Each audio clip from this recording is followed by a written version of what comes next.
नमस्कार, मैं श्वेता मिश्रा कृषि समृद्धि से। आज हम एंटी करप्शन ऑफिस आए हैं। यहाँ पर हम अशोक बाबुल सर से मुलाकात करेंगे, जो कि साइबर क्राइम के असिस्टेंट कमिश्नर है। हम जानेंगे कि साइबर क्राइम से बचने के लिए किन किन चीज़ों को हमें ध्यान रखना चाहिए। आज अगर हम देखें तो ज़्यादा से ज़्यादा लोग साइबर क्राइम का शिकार होते हैं।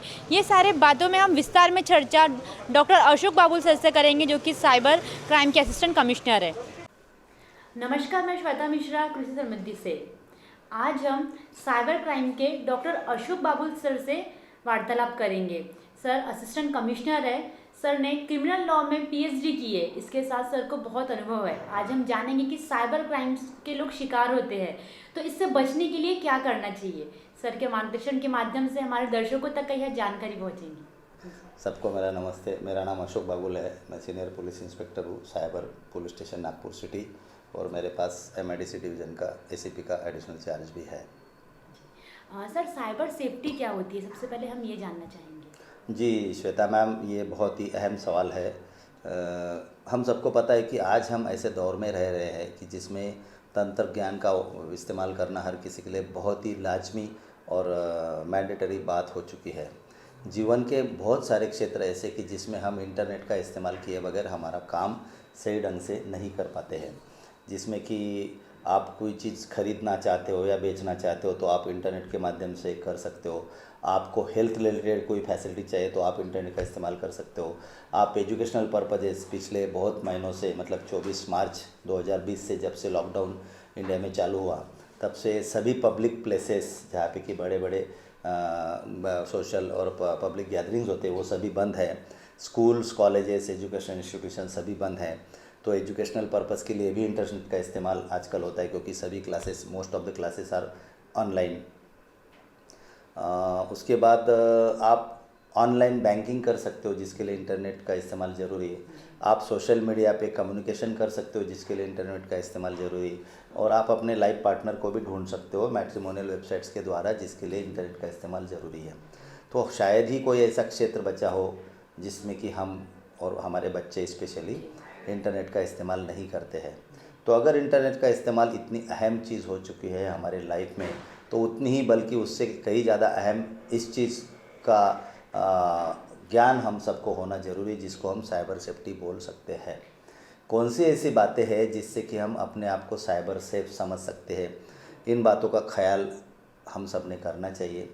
पहले ज़माने में इलिटरेट व्यक्ति उसको बोला जाता था जिसको पढ़ने लिखने की क्षमता नहीं है।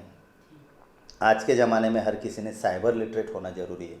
जिसको साइबर सेफ्टी का नॉलेज है वही आदमी सही ढंग से साइबर सेफ या साइबर लिटरेट बोला जा सकता है। सर मुझे बताइए कि साइबर क्राइम क्या होता है, क्योंकि साइबर सेफ्टी के बारे में आपने मैं काफ़ी कुछ बताया, तो ज़्यादातर लोग साइबर क्राइम के शिकार होते हैं, यानी ऑनलाइन ट्रांजेक्शन्स करते हैं। तो इसमें क्या होता है, इसका वास्तविक क्या है? जी मैम, ये फिर से बहुत अहम सवाल है। जैसे कि क्राइम का अगर डेफिनेशन हमने देखा ऑफेंस में, कानून में ये लिखा है कि एनी एक्ट और its omission which is punishable under the law in force at the time of commission of the act और omission is called as crime और ऑफेंस। यानी ऐसा कोई भी कृत्य या उसका वर्जन जिसको कि तत्कालीन कानून में सज़ा का प्रावधान है, उसको बोलते हैं अपराध। अब साइबर क्राइम क्या है? कोई भी ऐसा अपराध जिसमें कि इंटरनेट, मोबाइल फ़ोन, कंप्यूटर या इलेक्ट्रॉनिक गैजेट का इस्तेमाल किया जा सकता है या किया हुआ है, उसको हम बोल सकते हैं साइबर क्राइम। अब साइबर क्राइम का डेफिनेशन तो मैंने आपको बता दिया, साइबर क्राइम का शॉर्ट में जनरल आइडिया भी दे दिया। अब इसके अलग अलग टाइप्स होते हैं। इसमें ब्रॉडली हमने इसको कैटेगराइज किया है एक 6 या 7 अलग अलग हिस्सों में। फर्स्ट होता है आइडेंटिटी थेफ्ट, यानी आपका जो नाम है उस नाम का इस्तेमाल करके कोई और व्यक्ति सोशल मीडिया पे या इंटरनेट पे अपने आप को प्रोजेक्ट कर रहा है, या कोई और चीज़ करके आपके नाम से कोई बेनिफिट्स वो ले रहा है। इसको हम आइडेंटिटी थेफ्ट बोल सकते हैं। अब इसमें वो क्रिमिनल्स क्या करते हैं? They can gain access to your social media accounts, they can get insurance benefits on your account, they can get tax benefits on your account, they can use your name, identity whenever they are making some visa, passport or other valid travel documents, and last but not the least they can commit some crime and show that it's you who has committed the crime. और जब police पकड़ेंगी तो वो police को बताएंगी ये मैंने हूँ, ये आप हो। इसको शॉर्ट में बोला जाता है आइडेंटिटी थेफ्ट। जी सर, मुझे ये बताइए कि साइबर क्राइम से बचने के लिए कौन सी जी अहम बातें हैं जो आपको ध्यान में रखना चाहिए? जी, ये सबसे इम्पोर्टेंट बात है। आपके माध्यम से मैं दर्शकों को बताना चाहूँगा कि साइबर क्राइम आइडेंटिटी थेफ्ट जो पहला मैंने आपको प्रकार बताया, उसके अलावा भी कुछ प्रकार है। First of all will try and go through all the important types of cyber crime superficially, क्योंकि इसके बारे में जितना ज़्यादा से ज़्यादा लोगों में अवेयरनेस फैलाया जाए उतना ज़्यादा अहम और इम्पोर्टेंट होगा लोगों के लिए। किस तरह से वो अपने आप को साइबर क्राइम का शिकार होने से बचा सकते हैं या खुद को बचा सकते हैं कोई cyber crime knowingly unknowingly commit करने से। तो फर्स्ट होगा identity theft, second is psychological tricks, यानी जैसे आप अभी मीडिया में हो तो आपको पता है कि आपका काम किस ढंग से करना है। हम पुलिस में तो हमको पता है इन्वेस्टिगेशन कैसे करना है। एक डॉक्टर को पता होता है कि बॉडी के कौन से हिस्से को क्या दवाई देना जरूरी अगर बीमार हो जाता है। वैसे हर आदमी अपने अपने क्षेत्र में अनुभवी होता है, एक्सपर्ट होता है। साइबर क्रिमिनल्स भी अपने अनुभव में अपने क्षेत्र में बड़े एक्सपर्ट और क्रिमिनल होते हैं, बड़े ही इंटेलिजेंट होते हैं, बड़े टेक्नो सेवी होते हैं मोस्ट ऑफ द टाइम्स। तो ये इनके पास साइकोलॉजिकल ट्रिक्स में ये मास्टर होते हैं, माहिर होते हैं। अगर ये आपसे या किसी से बात करेंगे तो ऐसी बात करेंगे कि आपसे जो जानकारी उनको चाहिए वो उगलवा लेंगे। इसको बोलते हैं साइकोलॉजिकल ट्रिक्स। सर, हमने हाल ही में देखा था कि पब्लिक में एक लिंक सेंड होती है जिस पे क्लिक करने के बाद में हमारी सारी इन्फॉर्मेशन सामने तक पहुंच जी, जाती है, और वो जी। लिंक ऐसी रहती है कि जिसमें हमको कुछ अपॉर्चुनिटी मिलती है सामने से, जी जी जिसमें हमको लालच दिया जाता है किसी चीज़ का। तो सर, इसके बारे में थोड़ा हमें बताइए। बिल्कुल सही बोला आपने। जैसे मैंने बोला आइडेंटिटी थेफ्ट के बाद साइकोलॉजिकल ट्रिक्स, जिसमें कि cyber stalking, cyber bullying, fishing, wishing, smishing का इस्तेमाल होता है।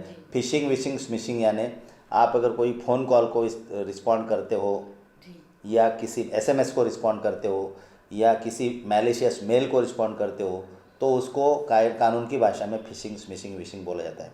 साइबर स्टॉकिंग मतलब इलेक्ट्रॉनिकली फॉलो अ लेडी और अ मैन विदाउट हिज और हर कंसेंट। साइबर बुलिंग का मतलब होता है किसी छोटे बच्चे के साथ, टीनेज या एडोलेसेंट बच्चे के साथ ऐसी कोई चीज़ कर देना कि जिससे वो डिप्रेशन में चला जाए, वो फ्रस्ट्रेट हो जाए, उसको डिजिटल फोबिया हो जाए।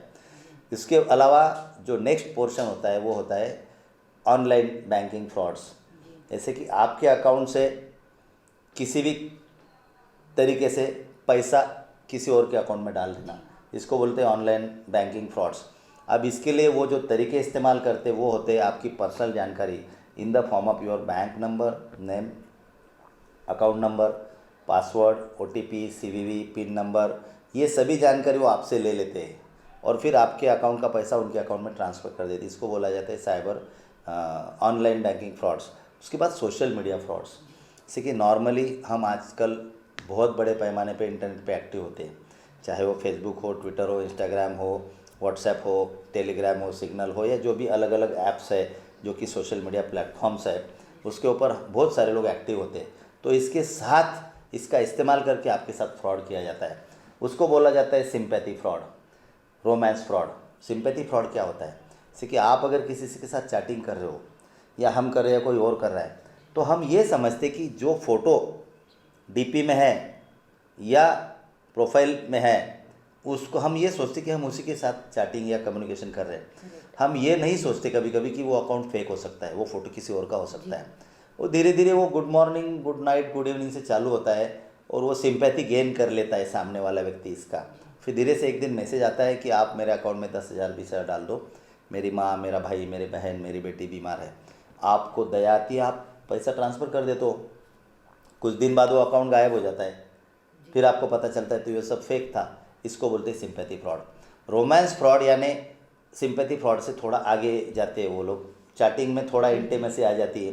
चैटिंग में ऐसी कोई चीज़ें बातें के माध्यम से, चित्रों के माध्यम से या वीडियो के माध्यम से आ जाती है जिससे कि बाद में वो किसी को ब्लैकमेल कर सकते हैं। इसको बोलते हैं रोमांस फ्रॉड। जी सर, जैसे आपने रोमांस फ्रॉड की बात की तो एक बात मेरे जहन में आई और ये बहुत महत्वपूर्ण है मुझे लगता है कि जैसे आजकल के लड़के लड़की अगर देखा जाए तो इस माध्यम से बात करना बहुत पसंद करते हैं, दिलचस्प मुद्दे उठा के चैटिंग करते हैं, वीडियो कॉलिंग करते हैं, और उसके बाद में कुछ ऐसी आपत्तिजनक चीज़ें होती है जिससे फिर लड़का लड़की को ब्लैकमेल करता है, जी। या फिर कभी कभी ऐसा भी हो जाता है कि लड़की लड़के को ब्लैकमेल करती है, जी, दोनों जी, भी मैटर में जी, इक्वली जी, होता जी, है। जी, तो सर अगर ऐसा कभी अपराध होता है तो इसके लिए हमारी तरफ से किस तरीके से स्टेप उठाए जाते हैं, और इस अपराध के लिए क्या है आगे? See police is taking every step जी in order to control and prevent cyber crime. जी हमारे पुलिस आयुक्त आदरणीय Shri Amitesh Kumar sir, highly professionally competent and committed officer, very hard working and sincere officer. हमारे additional CP crime mister Sunil Phulari sir, equally competent officer, जो कि पूरे Nagpur city के crime के इंचार्ज है। हमारे साइबर सेल के और इकोनॉमिक ऑफेंसेस के in charge DCP mister Vivek Masada sir, बहुत ही अच्छे ऑफिसर है। हमारे zone 1 DCP mister Nurul Hasan sir, और बाकी सभी senior most officers and man, we are working really hard to control, prevent and detect and investigate and convict the cyber criminals. अब जो आपने पूछा कि पुलिस क्या करती है, जैसे ही हमारे पास कंप्लेंट आती है तो सबसे पहले हम उसकी बात सही ढंग से समझने की कोशिश करते हैं, और फिर हमको पता चलता है कि ये किस टाइप का क्राइम है।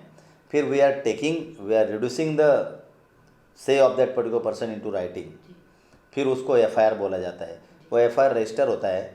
फिर जिस टाइप का कंप्लेंट है, फॉर एग्जांपल अगर किसी का फेसबुक अकाउंट हैक हो गया है या किसी को ब्लैकमेल किया जा रहा है, जैसे कि आपने बोला, तो ब्लैकमेलिंग का क्या एविडेंस है उस व्यक्ति के पास, वो एविडेंस हम रिकॉर्ड में लेते हैं। जैसे कि किसी की पिक्स, किसी के वीडियोस, किसी का इंटीमेट चैट, उसके स्क्रीनशॉट लगा के फेसबुक पे डाल दिया और आपको ब्लैकमेल किया या आपके खिलाफ कंप्लेंट किया, तो वो चीज़ें हम रिकॉर्ड पे लेते हैं।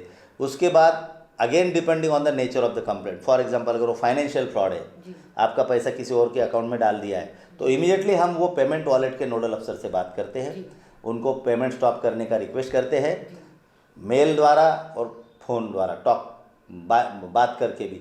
मैं खुद भी बहुत लोगों से बात कर चुका हूँ, और मुझे आपको बताने में बड़ा आनंद महसूस हो रहा है कि आप देख, हमने लाखों रुपए, जिसमें कि कुछ करोड़ तक ये प्रॉपर्टी हो सकती है, जो हमने रोकने में अभी तक सफलता हासिल की है।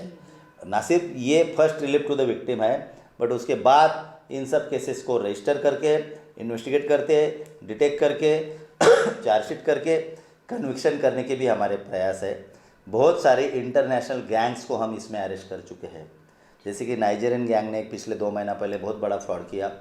Our team went to Delhi, Goa, we arrested the criminals who are international gangs of organise crime syndicate, mafias, उनको भी हमने अरेस्ट किया है।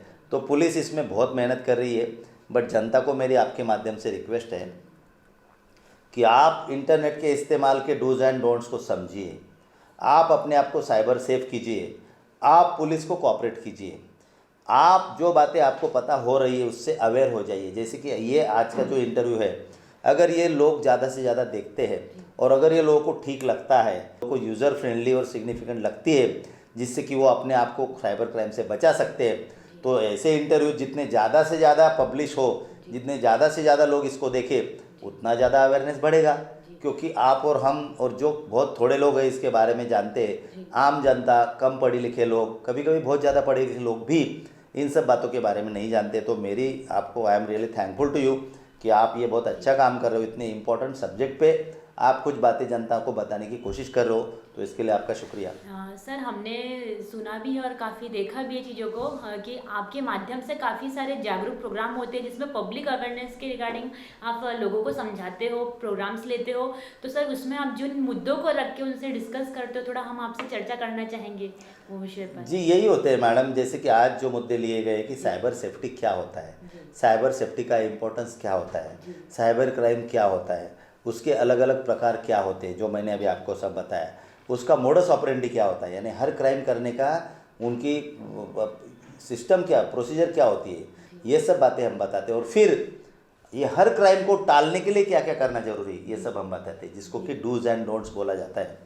और भगवान ना करे, इतना सब करने के बावजूद भी अगर किसी के साथ कोई क्राइम होता हो, तो इंसिडेंट रिपोर्टिंग जिसको बोलते हैं, किस ढंग से इसको रिपोर्ट करना है ये भी हम पब्लिक को बताते हैं। सर एक छोटा सा यानी इट मीन्स इंसिडेंट हुआ है हमारे फैमिली में, मैं आपसे शेयर करना चाहूँगी। एक्चुअली मेरे बड़े पापा सीनियर है, रिटायर्ड पर्सन है, वो ऑल इंडिया रिपोर्टर में थे। तो उनके साथ में कुछ दिन पहले 25,000 की एक ऑनलाइन फ्रॉड हुआ है उनके साथ में। उनके अकाउंट से यानी उनको कॉल आया कि तुम्हारा जो कार्ड है उसका जो नंबर है वो चेंज हो गया है, तो आप प्लीज़ हमें नंबर बताइए तो हम आपको दूसरा नंबर रेन्यू करके देते हैं, जो बैक साइड में 17 डिजिट या 14 डिजिट का नंबर होता है। उन्होंने नंबर बताया और उसके बाद में उनके अकाउंट से 25,000 डिडक्ट हो चुके हैं। और फिर उन्होंने काफ़ी प्रयास किया कि वो पैसे रिटर्न आए, बट वो पता नहीं चला कि कौन अननोन पर्सन ने कंप्लेंट दिया था। उन्होंने कंप्लेंट तो शायद नहीं दिए, काफ़ी बैंक में भी गए, बहुत चक्कर काटे। एक्चुअली वो यहाँ पे नहीं रहते हैं, आउट ऑफ रहते हैं, तो कोई बात नहीं। ये उनके साथ में एक इंसिडेंट हुआ। तो सर मैं ऐसा, अगर बहुत से लोग शिकार होते हैं, ये इनका 25 का हुआ है, किसी का लाखों का होता है, किसी का 50 का, सर इसके लिए क्या एक विशेष रास्ता है? ये श्वेता मैम आपने जो बताया ये शायद बहुत लोगों के साथ होता है, हो चुका है। आपके ग्रैंड पापा ने जो भी किया, बड़े पापा ने पैसा वापस लेने के लिए ऑन हिज ओन, वो बहुत अच्छा है, काबिल तारीफ़ है, जिसके लिए मैं उनको कॉन्ग्रेचुलेट करूँगा।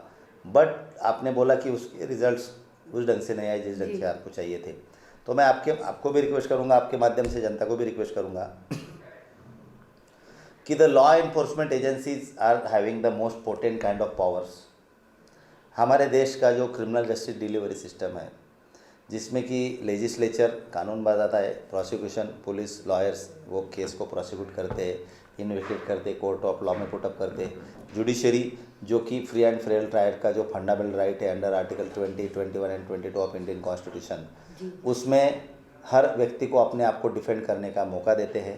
And last but not the least jail administration, जो कि ट्रायल के बाद अगर आरोपी को सज़ा मिलती तो उसको जेल में, उसको सज़ा काटने के बाद उसको रिहेबिलिटेशन के लिए उसको पूरा वातावरण निर्मित करके देते हैं। अब ये चारों बातों में सबसे इम्पोर्टेंट रोल मुझे ऐसा लगता है हर किसी का है, बट लॉ एनफोर्समेंट एजेंसी का सबसे ज़्यादा है। तो आपके बड़े पापा ने शायद लॉ एनफोर्समेंट एजेंसी को कॉन्फिडेंस में नहीं लिया, उन्होंने कंप्लेंट नहीं दिया। तो मेरी आपको जनता को रिक्वेस्ट है कि आप पुलिस के पास जाइए, इंसिडेंट को रिपोर्ट कीजिए। हो सकता है आपका पैसा इमीडिएटली मिले या ना मिले, बट जिसने ये किया है उसके खिलाफ क्राइम रजिस्टर होकर उसको पकड़ने की कोशिश तो पुलिस करेगी। जी। अगर वो पुलिस के पकड़ में आता है तो उसको अरेस्ट करके उसको प्रोसिक्यूट किया जाएगा, उसको ट्राई किया जाएगा, उसको कोर्ट सज़ा देगा। हर क्रिमिनल जो कि क्राइम करता है उसकी सज़ा जेल है। हर इनोसेंट आदमी को ट्रायल के बाद अपने आप को डिफेंड करने का मौका मिलना चाहिए। तो मेरी यही रिक्वेस्ट है कि आप पुलिस को कॉन्फिडेंस में लीजिए, थोड़ा विश्वास रखिए पुलिस के ऊपर जब तक आपको कुछ पॉजिटिव रिजल्ट्स नहीं मिलते। और अगर भगवान करके अंत में भी नहीं मिले तो कम से कम ये तो देखिए कि whether the police is trying hard और not, whether the efforts of police are sincere और not, whether they really want to nab the criminals or not. And I am damn sure that we are committed to protect your life and property, the life and property of the citizens, and we are committed to protect people from cyber crime. Sir और एक बात है मुझे आपसे पूछना है, जैसे अगर हम चेक के माध्यम से किसी से व्यवहार करते हैं, कोई अगर हमसे पैसा लेता है और इनकेस वो रिटर्न नहीं करता है, फिर वो हमें चेक देता है, तो वो चेक 3 मंथ तक का वैलिड होता है। एज अ लॉ देखा जाए तो 3 महीने तक का हम उसके ऊपर में अगर उसको बाउंस करवा चुके 3 बार तो कार्रवाई कर सकते हैं। But in case we can't bounce 3 time and another than he are not returning our amount, so what we are doing in that time period, because we want our amount, so we have no one way to doing each and every one thing. ये आपने सही बोला। इसमें negotiable instrument act section 138 का case बनता है, जो कि बेसिकली सिविल नेचर का केस होता है। अब when Indian contract act 1955, the valid contract between 2 parties, if either of the parties is violating the terms and conditions of the contract willfully, then he is liable to be prosecuted into the court of law। ये कानून है। जो आपने बोला कि 3 बार अगर cheque bounce होता है फिर भी पैसा नहीं मिलता है, तो उसके ऊपर निगोशिएबल इंस्ट्रूमेंट एक्ट का केस ऑलरेडी रजिस्टर होता है, कोर्ट उसको सजा दे सकती है। अभी we are very happy to understand कि जुडिशरी का भी इसमें रोल बहुत अहम होता है, और पिछले कुछ सालों में जुडिशरी का रोल बड़ा पॉजिटिव और प्रोएक्टिव रहा है। हाई कोर्ट्स के आप जजमेंट देखिए, ऑनरेबल हाई कोर्ट्स के, ऑनरेबल सुप्रीम कोर्ट के, वो सिर्फ आरोपी को सजा यानी सेंटेंस देने में ज़्यादा विश्वास नहीं रखते, बल्कि जिन लोगों को विक्टिम है, जिनका इनका पैसा गया, उनको पैसा कैसे रिटर्न किया जा सकता है, इसके ऊपर भी उनका बहुत बड़ा विश्वास है। और ये सब बातें बहुत सारे जजमेंट्स के थ्रू अपने को ध्यान में आएंगी। अगर किसी एक्यूज ने बहुत बड़ा फ्रॉड किया है, लोगों से सैकड़ों लाखों करोड़ों रुपए ऐंठे हैं, तो उसकी जो भी नॉन प्रॉपर्टी है, स्थावर प्रॉपर्टी या जंगम प्रॉपर्टी, चल अचल प्रॉपर्टी जो उसकी है, वो पूरी प्रॉपर्टी सीज करके उसको बेच के उसका पैसा विक्टिम्स को देने के भी आदेश ऑनरेबल हाईकोर्ट ने किए, जो कि बहुत बड़ी और अच्छी बात है। तो मैं जनता को आपके माध्यम से यही बताना चाहूँगा कि legal remedies are there, you have to cooperate the law enforcement agencies and you have to trust in law of the land. अगर आपको ये लगता है कि नहीं कुछ होगा नहीं पुलिस में जाके, तो फिर आपको हम क्या बता सकते हैं। First of all we have to take one step, then after we get a result, that is the most important. Exactly. आपको कितने एग्जाम्पल समय से दे सकते कि जिसमें लोग पुलिस स्टेशन में आने से पहले बिल्कुल विश्वास नहीं करते थे, बाद में जब पैसा मिला या उनको जो रिलीफ मिलना चाहिए मिला, they were thankful to police.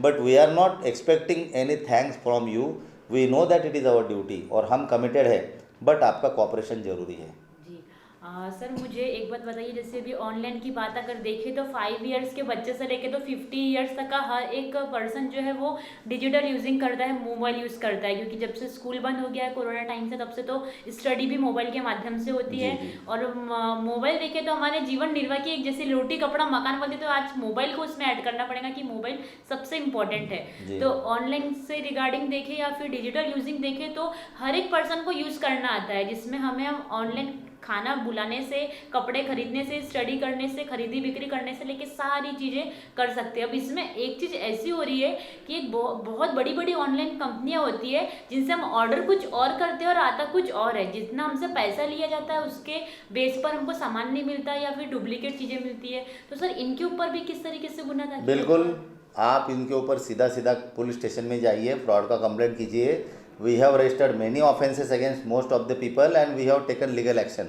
आप चिंता मत कीजिए, आप सीधा जो आप बोल रहे हो वैसा अगर किसी के साथ होता है कि आपने ऑर्डर कुछ और किया और कुछ और मिल गया आपको, you go to police station, you go to cyber police station, we are there to help and support and cooperate you, don't worry, करेंगे हम, कार्रवाई करेंगे की है। और सर मैं आपसे एक चीज़ पूछना चाहती हूँ, खासकर लड़कियों के लिए क्वेश्चन है कि जैसे लड़कियाँ फेसबुक पे फ्रेंडशिप करती है या फिर दोस्त बना लेती है और फिर बहुत जल्दी उनसे क्लोज हो जाती है, और फिर ऐसा होता है कि कुछ आपत्तिजनक फ़ोटोज़ एक दूसरे को एक्सचेंज हो जाती है, और उसके बाद में ऐसा होता है कि कुछ टाइम के बाद में लड़की जैसा लड़का बोलने लगता है वैसा करने लगती है। तो ये अवेयरनेस के लिए इट मीन्स यानी पहली गलती में एक स्टेप उठाना चाहिए स्ट्रिक्टली। तो ये उन लोगों के लिए मैसेज चाहिए हमारे माध्यम से कि अगर ऐसा कुछ गलत हो रहा है तो पहले इसको वहीं स्टॉप करो और पहले आके कंप्लेंट करो, क्योंकि हमारे माध्यम से पूरा सपोर्ट है। जी बिल्कुल, I am really thankful to media for spreading awareness, because electronic media को हज़ारों लाखों करोड़ों लोग देखते हैं, और अगर हमारी बातें सुन के देख के अगर लोगों के अवेयरनेस में इम्प्रूवमेंट होता है तो nothing like that, we can only be thankful to media. But जो आपने बोला वो ऐसा अगर किसी माँ बहन के साथ, किसी लड़की के साथ, किसी बहन बेटी के साथ अगर हो रहा है तो प्लीज़, जैसे आपने खुद बताया कि आपको ये सब समझ होनी चाहिए कि कहाँ पे स्टॉप करना है। अगर कभी कभी इमोशंस में बह के आप कुछ ऐसी बातें कर दे तो कोई पर्सनल चैटिंग या फोटोग्राफ्स या ऑब्जेक्शनेबल पिक्स या वीडियोस, तो फिर it is likely that it may be misuse by the person. इसमें आपको मैं एक रिक्वेस्ट करके बताना चाहूँगा कि इसके शिकार सिर्फ लड़कियाँ नहीं होती है, इसके शिकार पुरुष भी होते हैं। और अभी जो हनी ट्रैप या एस्कॉर्ट सर्विसेज के माध्यम से बहुत सारी लड़कियों को भी और ज़्यादातर लड़कों को भी ट्रैप में लाने की कुछ बातें हो रही है, इसमें मर्द इसके शिकार ज़्यादा हुए हैं या हो रहे हैं। तो मेरी सभी मर्दों को, सभी बहनों को, बेटियों को रिक्वेस्ट है कि आपको हर बात पता है, हर बात समझती है, जो पता नहीं है वो आप पता कर लीजिए, जो समझता नहीं वो समझ लीजिए। बट अगर आप अपनी पर्सनल इन्फॉर्मेशन जो कि account number, password, OTP, pin number, CVV, ATM number, ये या आपके पिक्स, आपके वीडियोस, आपका कम्युनिकेशन, आपका लोकेशन, ये आपका आधार कार्ड, आपका पैन कार्ड, आपका आइडेंटिटी प्रूफ, आपका एड्रेस प्रूफ, कोई भी ऐसी पर्सनल चीज़ जो कि अनवांटेड व्यक्ति के हाथ में गई तो इट कैन बी मिसयूज।